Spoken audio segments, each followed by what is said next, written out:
Sam Mendes made a huge splash in 1999 with his first film, American Beauty. The film earned an indecent sum of money and won 5 Academy Awards, including Best Picture and Best Director. First time out for Sam, and an Oscar on the first try. The film was a phenomenon. Thus, the biggest question became, how would Mendes follow up? He got together with 3, it says here, up-and-coming actors named Paul Newman, Tom Hanks, and Jude Law, and the result is Road to Perdition. Here's a trailer from the film.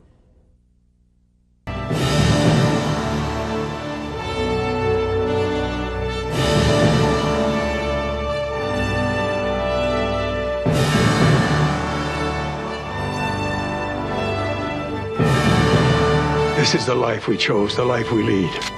And there is only one guarantee. None of us will see heaven. Michael could. Joining me now is director Sam Mendes and the 3 stars of the film, Paul Newman, Tom Hanks, and Jude Law. Welcome. First to Mr. Mendes. I guess it's a hallmark of a really good movie that there are many interpretations of what the movie is about. For example, yesterday in the Los Angeles Times walk-up to it, they stressed the Catholic guilt of the film. In your remarks in the New York Times yesterday, you talked about the 2 levels of the film. The obvious thing we just saw in the trailer, the father and son thing, but underneath it all, again, guilt, redemption, terror, all those things. If you were to just put it to you and say you've got 30 seconds, what do you really think this movie is about? I think really, the bottom line is it's about fathers and sons. I mean, I think it's about how you can protect the generation beneath you from the fate that you've had. And I think it's about the secret worlds your parents inhabit that you're never really given access to. But I also think it's about children and the way they deal with violence. I think it's about whether watching and seeing violence makes you yourself violent.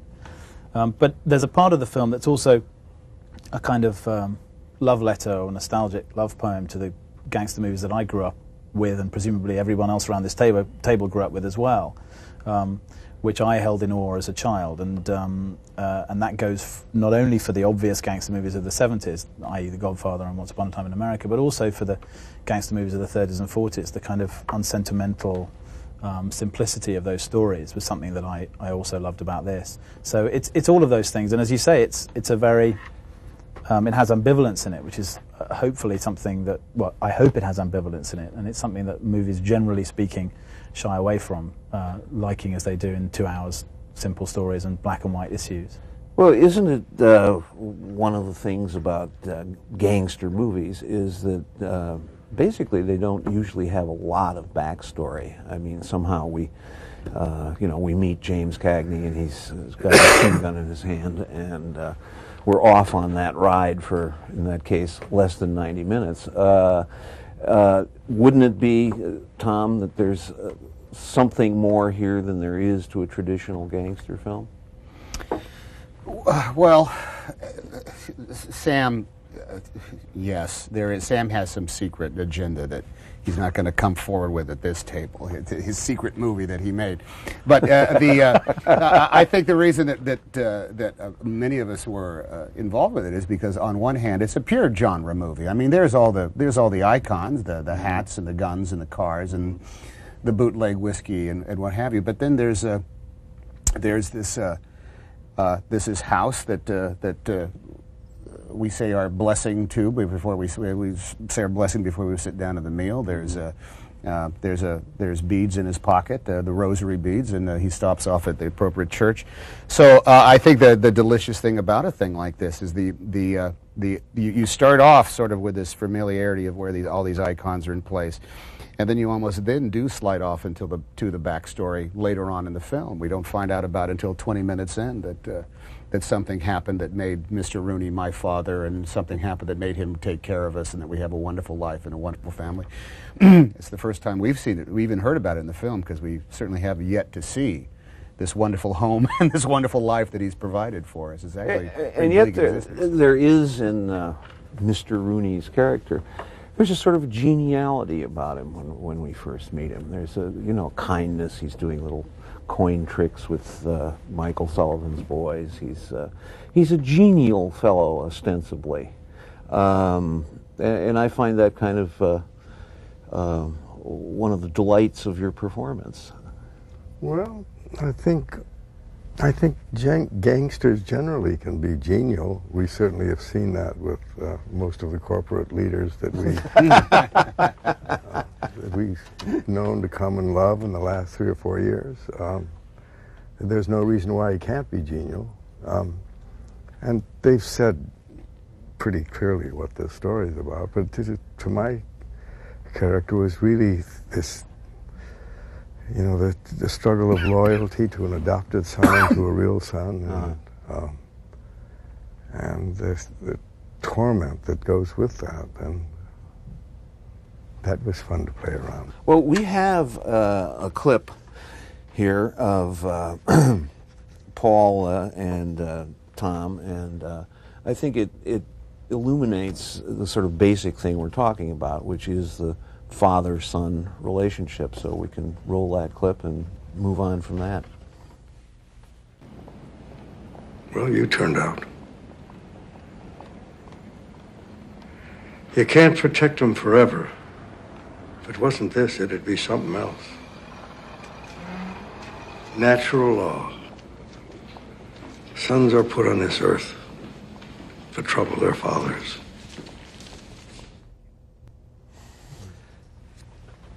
Is that true, Tom? No, I don't think so. I think they're put on earth to confound them, certainly, but more delight them more often than not. I'm delighted by all three of mine. Not that I understand them a whit, but I actually think it's put on earth to entertain us. Sometimes it's a comedy, and sometimes it's a car wreck, but by and large. What about that scene, Paul? I mean, it seems to me, powerful almost in what it doesn't say. I mean, it's a very, in a certain way, an underwritten scene. I mean, it's not laying everything out in a neat package, is it? Well, that's the delight of the picture, I think. There is an ambivalent quality to all of the characters, and I must say, it's in these days, it's remarkable that you look forward to getting up at 5:45 in the morning to go to work. And you're on the set, and 18 hours later, you crawl back into bed again, and you feel that, you've learned something. Some ideas that you had about scenes are immediately shot down by the director, and this trajectory that you worked very carefully on. But that was the fun of it, and then to try to take what you get and own it, and then make it part of your philosophy and not his anymore. It's an interesting emotional and intellectual game to be played. Is there a process that you can describe? Is there a process you can describe by which you come to own a part? Well, if you can explain it, it's probably no good. Mm-hmm. Okay, I can accept that. There are some other actors here. What do you think, Jude? About the process. How do you take on how do you own a part? I don't know if you ever do, particularly, because you may think you do, but then everyone who sees your performance has a different interpretation, and should have a different interpretation, because it obviously triggers different feelings and different instincts in the viewer. Again, I think it's more down to playing the part and trying to fit the part into the whole that is the fulfillment. You know, that's where you find the fulfillment. But actually owning it, it's like owning your own personality. I don't think you ever necessarily do that either. You know, that's constantly changing and growing, hopefully, and shrinking. Well, Tom, in this role, it seems to me that I've never seen you more austere, more hidden, more reserved. There was in Private Ryan a secret about that man, but this is really secrets, it seems to me. What do you feel about that? Well, we discussed the concept of the rationalizations that human beings do to explain all their behaviors, and to me this was Michael Sullivan had rationalized his ability to keep his professional life away from his private life, and the only real way to do that was to never ever talk about it, never ever give yourself away on either front. So what becomes what would seem to be a very taciturn exterior, like for example the scene we just saw with, I mean, I think is very telling that John Rooney says, it's tough when you see that for the first time, but you turned out all right. Well, I immediately thought, well, so when was the first time?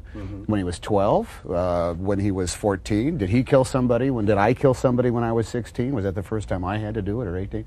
And so it ends up becoming this thing that human beings are incredibly able to do, is to forget everything they've just done in order to rationalize the place they are in the presence. And for myself, it was a matter of not giving anything away, staying as close to the vest as possible. Until the incidents of this story begin unfolding, do you think that Michael had any particular desire to not be part of Mr. Rooney's mob? Do you think he had thoughts that he kept to himself of wishing to be a different person doing a different sort of job? I think he reconciled that, rationalized it away a long, long time ago, and he said he's been able to transmute it into a noble pursuit. I am loyal, I am loving, I am caring, I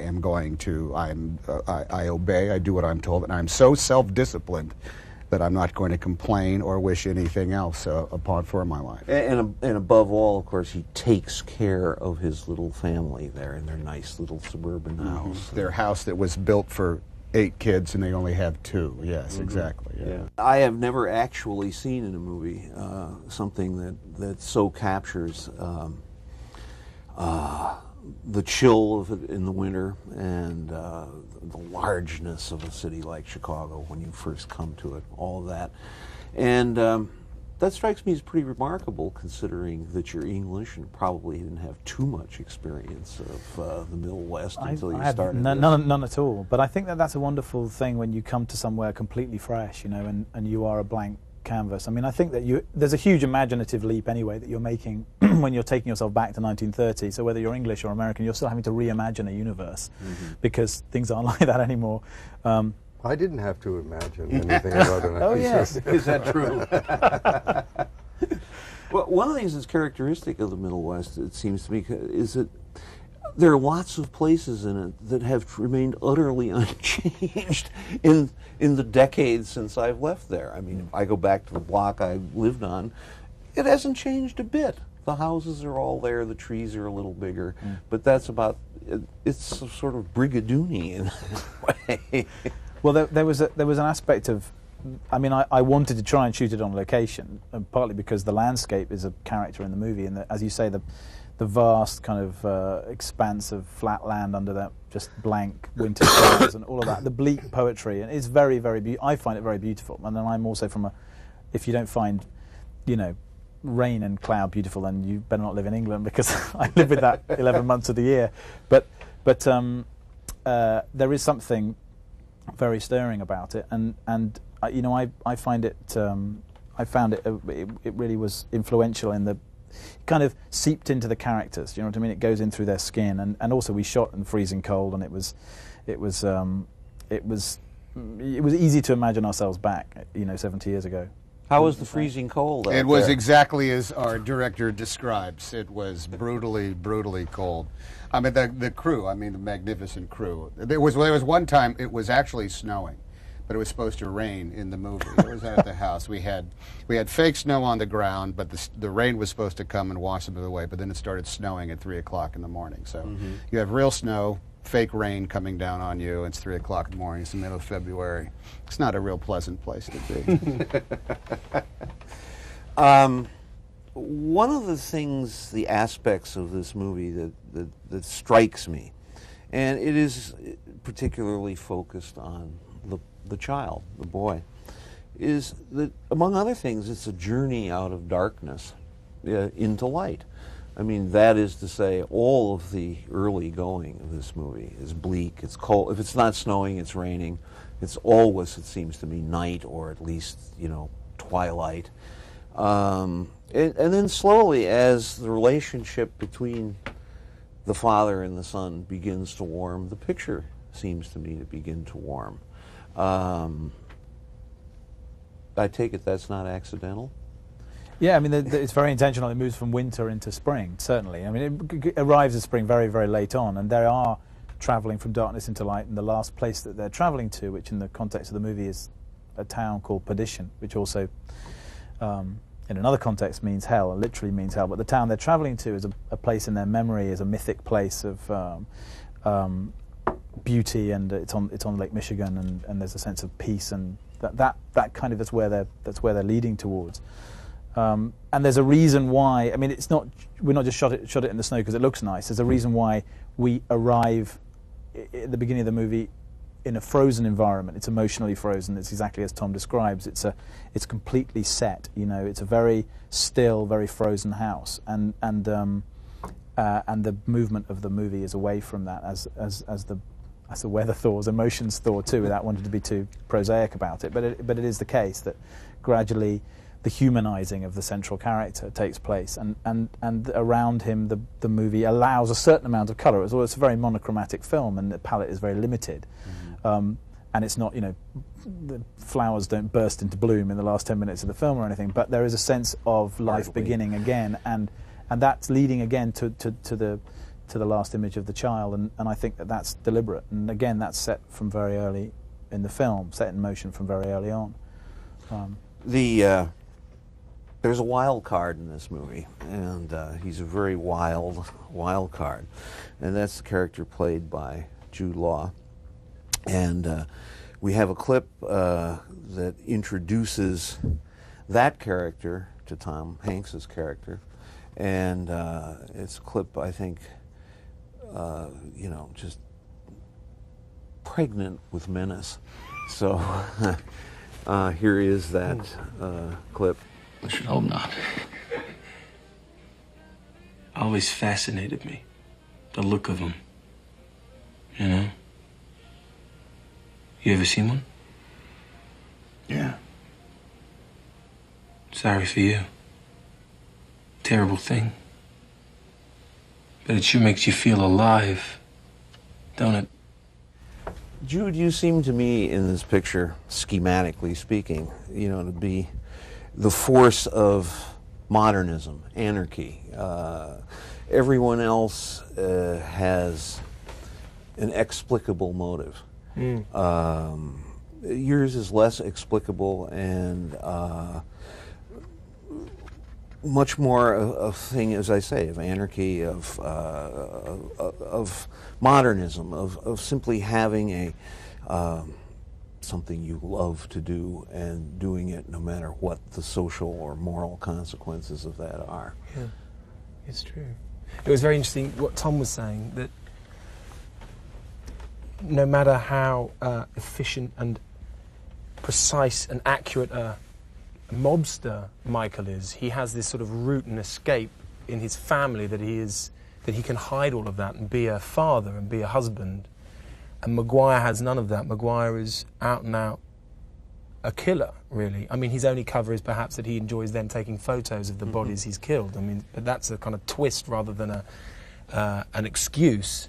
So, I mean, Sam and I discussed this early on, that in a way he's also sort of a reminder of the reality of the world that these three men, this whole film is really set in, which is the world of where men kill each other for gain or for business or economic gain, you know. And it's funny how you can rationalise what gangsters or what businessmen or what people do, but there's often a kind of gut truth to what it's all about, and it often comes down to power and unfortunately violence. And Maguire is very much out on a limb in that way. He's paid to kill people and enjoys it and relishes it and enjoys being good at that. It has no necessarily kind of human disguise to it. Is he entirely outside of any known moral order? Well, I'm sure he has some sort of order in his own. I think he has a kind of artistic order, actually, because I think his aim is actually to get a perfect still. You know, there's a certain kind of creativity to him, which probably excuses what he does to himself. But I always pictured that he doesn't have a family. He certainly doesn't have. What we see of children. his life is a sort of a miserable little life, isn't it? I mean, it's developing his pictures, and that's, as far as we know, all he has to do in That's life. right. No relationships, particularly, other than with the people he works for and with. And it's a kind of reminder, I think, of the brutality and the threat that this world operates under. And one could even ask the question, I mean, in a way, what is the difference between Michael Sullivan and Harlan Maguire? In a way, there isn't any, that they're both paid to kill. But that then raises the kind of moral issue of the film. There is, in a sense, I mean, it's just what you said earlier, Jude. The difference is family. His family. You know, somebody has somebody else depending on him who he needs to protect, and the other person is in a kind of moral anarchy, as you say. And in a way, halfway through the film, when you think, is this about as bad as it gets, is to be Sullivan or Rooney struggling to try and hold it together when you know you've killed people, when you know you're going to hell, when you're clinging on to the last vestiges of your religious belief, or some order that gives you some sense that you might achieve something other than damnation. And then along comes this character who just is absolute rock bottom, and the notion of the moral anarchist and the terrorist was something that was more alien to us when we made this film than it is now. I mean, someone who utterly loves destruction, for whom that is an achievement, for whom that is something to be wished for. That's not so alien to us now, and I think that to me, the fact that he makes art out of it actually accentuates that. Do you know what I mean? The fact that he sees no, you know, at the end of the day, his first scene is, you know, he encounters a body. He's got a nice shot set up, and the body seems still to be alive. You know, but he's on his own, so it's just so much easier for him to finish the guy off and take the photograph than to, you know, to make the guy live again. You know, so he kills him, but there's no sense of regret or, you know. But in the first clip that you showed of Tom and Paul, there is. When he says, well, you know, you turned out okay, he says to Sullivan, and Sullivan just looks down. There is a sense in that silence, and there is a sense of regret about how he's lived his life. He would rather not have seen what he saw as a young boy, and now he's extremely upset that his own son has seen that. But he won't blame Rooney for that. He blames himself, and he's accepted that responsibility. But here's someone who has no... there are no connections with the outside world. He deliberately lives in a cell. The dark room, you know, is something that Michael Powell used as an image of complete isolation from the world in Peeping Tom, and it's something that I turned to Jude to watch before making this film, because the sort of sense in which, you know, a photographer can keep company with his pictures, do you know what I mean? And that is his only route, and that actually stops him communicating with the outside world and gives him a sense of order, which is not present at all in reality. That's something that I asked, that we talked about. It was also very specific of that period. I mean, it was a time when a lot of documentation was going on of everything. It was, you know, social and, you know, business, sport. I mean, it was very prolific in the 30s. I mean, and the photographs that hang on Maguire's wall are real photographs of the period, and people say, wow, the way you set up those photographs is just, I didn't set them up. The photographer, the crime photographer, set them up. He found the dead bodies. But what's interesting about the photographs... books and books. I know there are, exactly. But what's interesting about the photographs is that he has rearranged the dead bodies to make a better photograph. That's what's interesting to me about them. Not that a dead body in an empty space has a strange poetry all of its own, but that when it's displeased the photographer, he's moved the hat and rearranged the dead body to make a better composition. You know? Right. and it seems to me that when you live with death to that degree, you simply at a certain point you become, you lose your moral structure. You lose anything that might tell you what death means. Right. Whereas I think Sullivan understands right to the end what death means. You know what I mean? He understands that. I think Maguire, there is no meaning for these things. I think it's just, it's a fly, you swat it. Wouldn't you say? Well, that's a question for Paul. Is how culpable is Mr. Rooney? How much does he know, morally speaking? How much does he? I mean, he, after all, is the ultimate man responsible for bringing this guy into the story. How much does he know, and how much does he willfully ignore? And I mean, he's a morally ambivalent figure. But the question really is, what does he know, and what does he think about what's going on? Well, I should probably take the fifth. Okay. But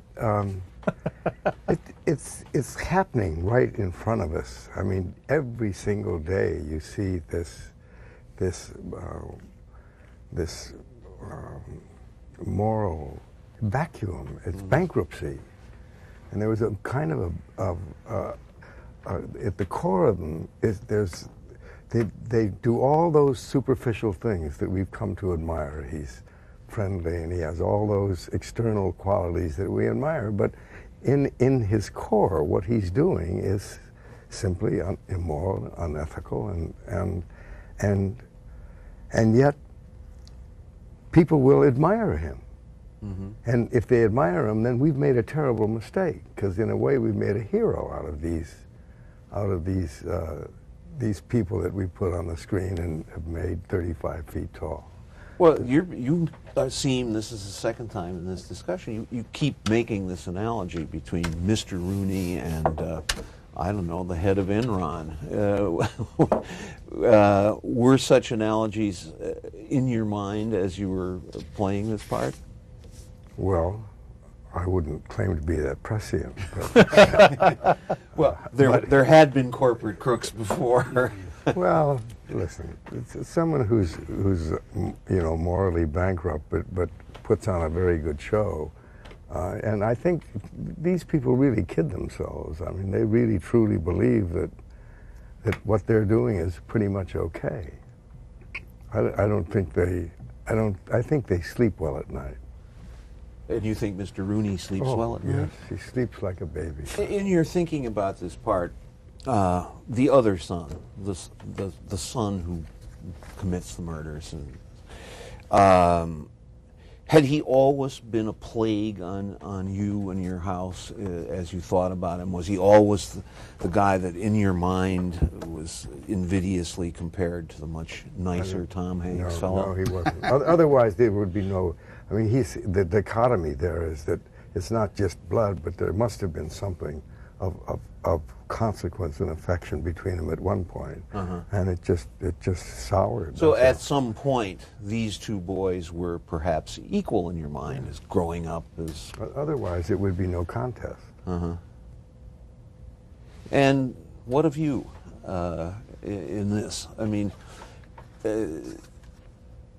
he isn't even your brother, but your presumptive brother in this. I mean, had that been a long, bad relationship between the two of you? Had you always suspected him of having a psychopathically bad temper?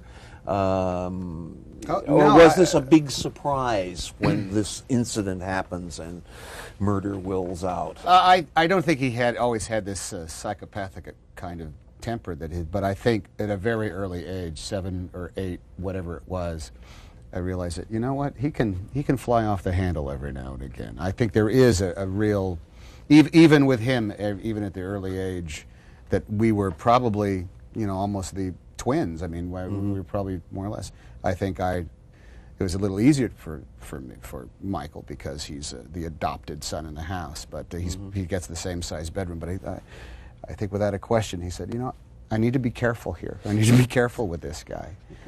It's a good thing that I can beat him up, but I'm always going to have to worry about. I'm always going to lock the door behind me when I'm leaving him alone. But had at the same time had made my peace with working with him as a peer and all that, and realized that there's probably a degree of friction when essentially Dad says, "Take Michael with you." I know that's you know. Yeah, that's I'm sorry that I'm in that That's position, a moment in there because he doesn't want Michael along because, of course, he has a whole issue with this guy that Michael is unaware of, and which is too complicated to go into now, it's a toughie. and isn't It's part of that Sam Mendes secret movie that yeah will be discussed on some later day. which he does keep bringing up this secret movie.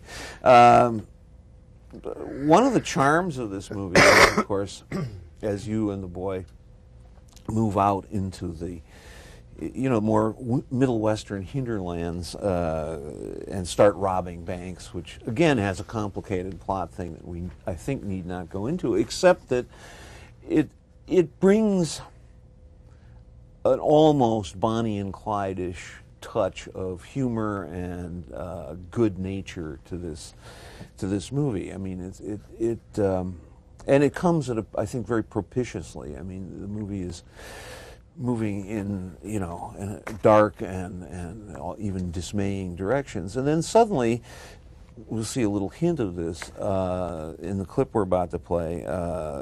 Michael and his son begin a more cheerful life, if you will, of knocking over little banks in the Middle West, and this is one of their depredations coming up in this clip. Call it a handling charge. Tell Chicago I took it. But if I read about this in the papers, if I read about the savings of some innocent farmers being wiped out by a heartless bank robber, I won't be happy. Good afternoon. You really trust me not to say anything? Always trust a bank manager. I think maybe we ought to just mention the really outstanding cinematography of this movie, and maybe Sam, you'd like to say something. I agree with you. It's a shame you can't be around the table with us, because he played as big a part in the way the movie looks and feels as any of us did, really. I mean, it's Conrad Hall who shot this movie, also shot American Beauty, and also shot Butch Cassidy and the Sundance Kid that Paul was in, and Cool Hand Luke as well, in fact. So he and Paul go back further than he and I, but I just feel he's a master of his art, and in his hands it is an art, whereas in many people's hands it's merely a craft. And yet this movie has an extraordinarily different look than American Beauty or Butch and Sundance. Can you speak at all about how what he does, or is that mysterious to you? It's the last kind of 5% of the process that is mysterious to me, because you can talk as much as you want about how you want to compose a shot, you can draw it, you can storyboard it, all of those things, which we did to a certain degree on this film. But it's that last 5% of magic. It's the way he will make it impossible to see the walls in certain scenes. He will create a sense of mystery and darkness and threat out of almost nothing. And you get the feeling he's kind of forgotten more than most of us will ever remember about the way in which you need to put pictures together. It's his lighting, and it's about the mystery and the art of lighting and how light works emotionally as well as pictorially. And I think he tells the story of the characters through what he shows of them and what he doesn't show. But he's also brave enough not to show things, and a lot of the time it's the case with a lot of the violence in the movie. We don't see the violence, but also parts of people's faces, and there's a kind of and then the way in which he controls the palette of the film. I think he would secretly have loved to have shot it in black and white. But I actually think that the soft noir look that he has and that we managed to find, which shifts, as you say, halfway through the film, is more moving and less rigid than black and white. Well, one of the things that struck me in watching this film was how much of its meaning really comes out of the imagery and the play of the light in the picture. That doesn't mean to say that I don't have inordinate regard for all of the acting that went on in it, but is there a moment in there where you say,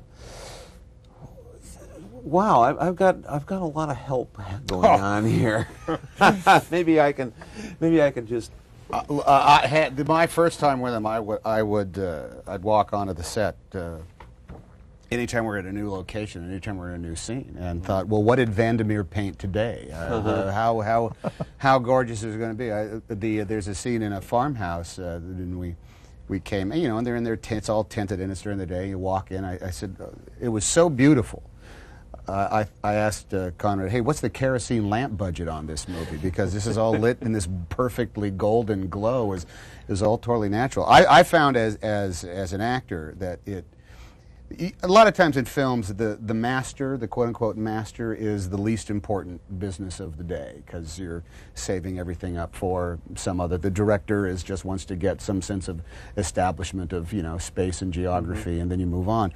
I found that with these, particularly in the Rooney house and over and over again, that the master was where the hard work began, because you knew this is going to be in the movie. The vast scale of this is telling an incredibly important part of the film, and so there was no skating through any part of the day. You worked very hard in the biggest, widest shots because it was just so beautiful from every angle. Not just over by the camera. Sometimes you go over by the camera and see what looks so great. You just walk in anywhere, and it was just spectacular. Has Connie changed any over the years since you've known him? Well, they've said it as sweetly as it can be said. I mean, it's whether it's the 5% or the 10%. He's a magician. That's all. No, I agree. Finally, kind of winding back to where we began, this is a movie about a father and a son, and a father and a son. Both of them in a degree of torment. And part of the way it moves toward light is toward a very gentle, scene-by-scene relaxation of Tom's tension with the boy, until finally they can actually do a joke. And the last of the clips we have here is them doing their joke. Trying to do a joke. So when do I get my share of the money? Well, how much do you want? $200. Okay, deal. That's just how fun-loving and warm as it gets. Oh, but just the patience of that scene. Mm-hmm. I mean, the luxury of the patience to take time to sort things out. I mean, it's a luxury you don't find in many films and in the populations that go to make the films. They're always hustling and always in a rush about everything. And this had such a sense of allowance, of luxury, and it doesn't happen very often. I'm really glad you raised that point, because it's one of the things that's striking, even at the very beginning of the film, is the leisure of that, and that sense of that little boy, coming home. And I mean, it's a long scene, and not a lot is happening in that scene, and there is a spaciousness about that's really quite wonderful, and quite, as Paul suggests, quite unique in an American film these days, which, they do tend to sort of slam along, don't they? Was that pace something you sort of sensed, the pace of 1931 being somewhat different from the pace of 2002? Is it something you wanted to convey? I'm not sure if it's a period thing. I think it's the storytelling thing. I mean, I think there's a confusion sometimes about the speed at which a story moves and the amount of story being delivered. Mm-hmm. This movie comes in at under 2 hours, but there's a lot of story in it. And sometimes you're made to feel that a story is happening very fast. In actual fact, nothing's happening. And there is an attempt in the first half an hour of the film to make an audience lean in to the film rather than lean back and say, okay, it's going to be served up on a plate, you know. And there is a response against the kind of cutting for the sake of it. And as Tom says, I mean, there are certain scenes that, you know, I didn't take coverage in that scene you just saw. That was just a two-shot. It meant that we did a lot of takes of it, as I remember. But because I was trying to find that very precise pacing, and you know, I can't shift performances inside the take. Obviously, I can't cut to anything else. And also, I was hoping, and I didn't discover that this would happen until the first preview of the movie, that people would laugh during it. You know? And so there was space in there also for laughter. But I think that there is a kind of a attempt at a hypnotic and a slower rhythm of cutting. And to pull the audience in, to reel them in slowly, and so that the violence explodes out of that and is genuinely shocking. And that when you cut to a close-up, it has meaning, you know, particularly in a movie where the central character is so distant for so long. Well, I think that's, you know, where the really powerful poignance of the ending of this movie, which we, of course, can't reveal, lies. Because, you know, finally, Tom's character has come to something like a full humanity. And it comes belatedly, and it leaves the boy bereft, and yet at least he saw a touch of what he hoped to really find in his father. And I think that's, you know, a significant thing. Well, the timing of what happens between these two Sullivans is I think is unique, fascinating, because right about the age of 12 or so, by my experience, that's when you really start treating your son like a man, and you start talking about, whether it be hockey games or cars or books you've read, you start taking on a different sort of communicative style with them, because they're almost a man, and you're ushering them into it, and that was the part and parcel to what goes on between these two guys. He ends up learning the family business per se, and it's robbing banks. It could have been anything else. I almost thought that, you know, Michael Sullivan had a plan at some point for this young man. Do you think at some point in his life he thought young Michael would move on into the family business too, or do you think he prayed to God he would go somewhere else? Prayed to God that he would go somewhere else, but he was going to do that with my help. I was all set to just steer him off towards whatever that is, be it the armed forces or radio repair or something like that. But I was going to take him by the hand and say, now it's time that you're going to learn. You're going to see the future, my son, and it's going to be good for you. Just don't ask any questions about, you know, what goes on when I go to work. And that he failed at that, and he didn't have a chance to do the other thing as well. I suspect that your character never had any plan for either of those boys except to go on into the family business. True. Simple answer, simple question. Well, one final thing. This really, to my taste, wonderful movie. I do think it's the best American movie of the year so far. It is coming out in the summertime. Apparently, Men in Black 2 did $80 million last week. Does that give any of you people any trepidation? Not a whit. I mean, I'm glad that we're not letting the marketing people run all of show business as they see fit. Point Only well 99%. Point well taken. Over and over again, the audience has shown up for the interesting movie that they've never seen before, no matter what time it is. And I mean, let's hope it opens to half the number of nothing wrong with that. But even if it's not, I think it would be just criminal to have nothing but a certain type of movie play from the 15th of May to Labor Day, and more also just be depressed beyond recompense from Labor Day to the first week before Thanksgiving. If that's when all the depressing adult-themed movies come out, my God, we'd become a more of a bipolar society than we are already. But what if it's the whole decade? It just keeps going and going on like that. We can lay claim to the comic book connection. We are, you know, we did come from a graphic. It's going to do. It's part of Hollywood. That's a point. Does the graphic novel look at all like your movie?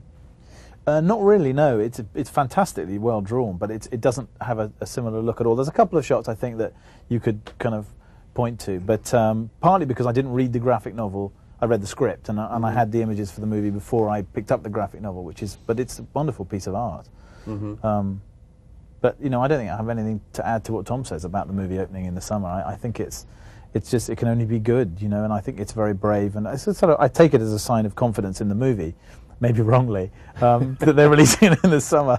But otherwise, the last 6 weeks of the year are just, you can't see all the films, and it's it's just not possible to catch up apart from anything else. Yeah. Jude? You've always got to be able to go to a cinema and have the option to watch what kind of a film takes your fancy in that moment. And God forbid we live in a world where you can only go to the cinema and see one type of film, or because it doesn't really exist in England. There isn't a sense of seasonal movies that not at all. Just open across the year. It doesn't matter what time of the, I mean, occasionally you get at the end of the year, kind of Oscar time. So that means that they tend to open in January, February. But other than that, they're across the year, and it seems healthy in a way. Happy Christmas movies usually do come out at Christmas time. I sell a lot of popcorn around this time of year. By the way, it was Terry Press she's the one who came to me, who's head of View DreamWorks Marketing. She said the time to open this movie is in the middle of July, so it's not like we made this decision. We all banded together. We want the 12th of July. Gotta be July. Come on, we're powerful. You have to do what we say. Well, it is true that the occasional dark movie, I think of Unforgiven, which came in early August. There is a kind of hunger for counter-programming that does begin to come upon a lot of us at this time of the year. I do want to thank everyone for showing up. In my long career in hanging around the movies, I've rarely been in a room with so much star power. But I've never been in a room where I've been happier to talk about the movie under discussion, because I think it is a superb movie. A movie of many dimensions and great beauty, and ornamented by marvelous acting. So I thank you all for coming. Thank you, Richard. Get well, Chuck.